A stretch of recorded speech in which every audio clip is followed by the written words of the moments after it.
kung gusto niyo talagang sumali dito sa kanilang project na to, huwag niyong i-connect yung MetaMask niyo na kung saan merong mga coin or andun yung core, kundi gagawa kayo ng MetaMask na iba na para lang dun sa project na yun. Kasi kung magkatotoo to, pwede din kayong mabigyan ng KZN token. Kung scam naman, safe kayo. Eto, good morning mga Lodi. Ayun, pag-usapan natin itong KZN coin, okay? So, eto lang yung parang na-research ko. Totoo nga na andun sila sa blockchain ng core chain. So, makita niyo dito, andito yung contract nila. Pag i-copy ko palang ganyan, punta ako sa core scan, i-paste ko. Ngayon, makita mo dito mga Lodi, eto. Punta ka dito sa KNZ. Kasi eto, na-deploy yung smart contract nila dito sa core chain. Ngayon, makikita mo dito, meron talaga silang total supply na 1 billion. So, meron siyang supply na 1 billion. Okay, na KNZ. Kaso lang, wala pa silang holders. Wala pang nangyayari mga transaction. Ngayon, pag pumunta ka dito, eto ang delikado dito mga Lodi. Kasi eto, madali lang naman mag-deploy ng parang smart contract tapos sabihin mong meron kang token, okay? Pero eto yung delikado, naghanap ako, walang pumapansin, hindi sinasabi ng core chain kung ano to, hindi naman ata kasali ito sa 40 na mga projects, okay? Ngayon, pag pumunta ka dito, nakita ko, eto, kinoconnect mo pala yung MetaMask mo para ma-claim mo. So, meron ng mga nag-connect. Ibig sabihin, once na nag-claim ka, kasi kinonect mo yung MetaMask mo eh. Once na kinonect mo yung MetaMask mo dito sa website, ibig sabihin, yung token, kasi nasa blockchain na siya, oh, yung token na makiklaim mo, kung ano man yan, 100 token, matik na mag-show up siya dito sa MetaMask mo kasi i-connect mo siya eh. Okay? Pakita ko, yan oh, connect yung MetaMask. Pero bakit walang mga transaction dito para na i-transfer ng 100 KNZ sa ganitong address? Nagets nyo? Ang core nung una, ginamit nila ang application na Satoshi. Pero hindi pa sila nagko-connect ng mga addresses kasi nga wala pa sa blockchain. Wala pa sa blockchain yung coin. Ibig sabihin, i-deploy pa lang nila, isi-send pa lang nila si smart contract. Kaya nga hindi sila kumuha ng mga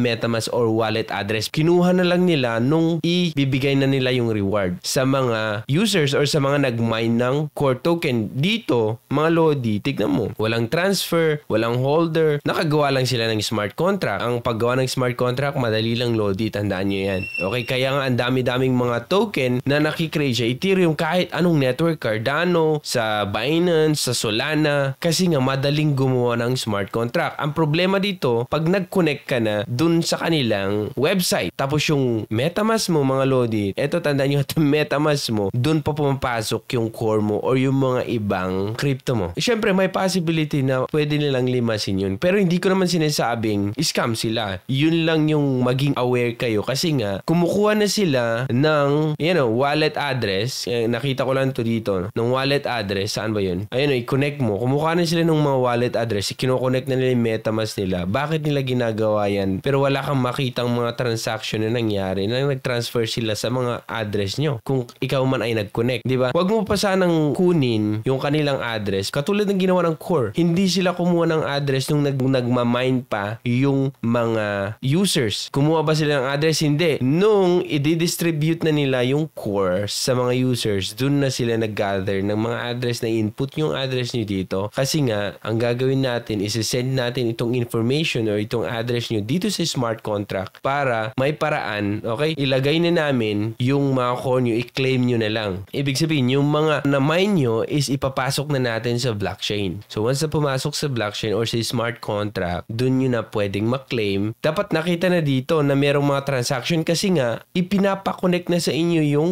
MetaMask nyo. At kung ang isang website nag-connect sa MetaMask yung mga Lodi, meron na siyang access dyan. So, kumbaga ito, ipakita ko sa inyo. So, ito yung address. So, kunin mo yung address, punta ka dito. Punta ka sa Binance, for example. Punta ka dito sa token approval. Ngayon, ipipaste ko yung address. Makikita ko dito yung mga website na kung saan may unlimited access sila. Dito sa address ko na to, makita mo yung unlimited na yun. Ngayon, pwede mo siyang i-revoke. I-revoke mo siya, kaso lang, kailangan mong i-connect yung wallet mo. Ganyan kalakas once nakakonect yung website, mga Lodi. Okay? Kung pinagkakatiwalaan nyo itong mga website na to, okay lang. At saka kung meron kayong parang na-stake. Pero pag wala kang na-stake at pasok kayo sa website, tapos ang approve is unlimited, kumbaga kung meron kang 1,000 na cake dito, tapos approve unlimited, pwedeng makuha lahat ng nakalagay. Yan yung problema ngayon dito. Pag ina-allow nyo ang mga website na hindi nyo pa alam, na hindi nyo pa kilala, basta confirm lang kayo ng confirm dun sa mga wallet nyo. Connect lang kayo ng connect. Kaya nga sinasabihan ka ng MetaMask, once na inopen mo, gusto mo bang i-connect itong wallet mo dito sa website na to. Trusted ba to? So ganito mga Lodi, okay. Ganito na lang gagawin natin. Huwag din naman natin i-consider na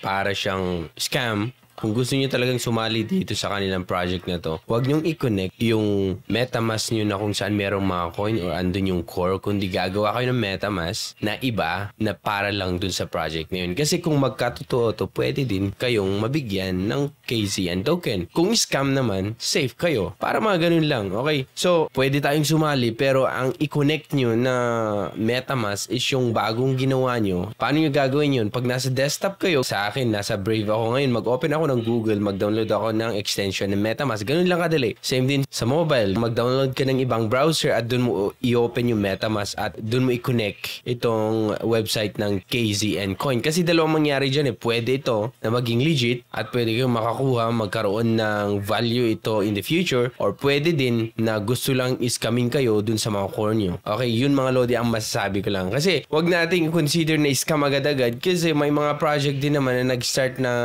parang wala lang. Okay, parang scammy ang dating pero nag-continue naman sila. So i-consider natin yung mga ganun mga Lodi, okay? Kung gusto niyo talagang ituloy, ganun na lang gawin niyo. So yan lang mga Lodi, and ako si Trogi.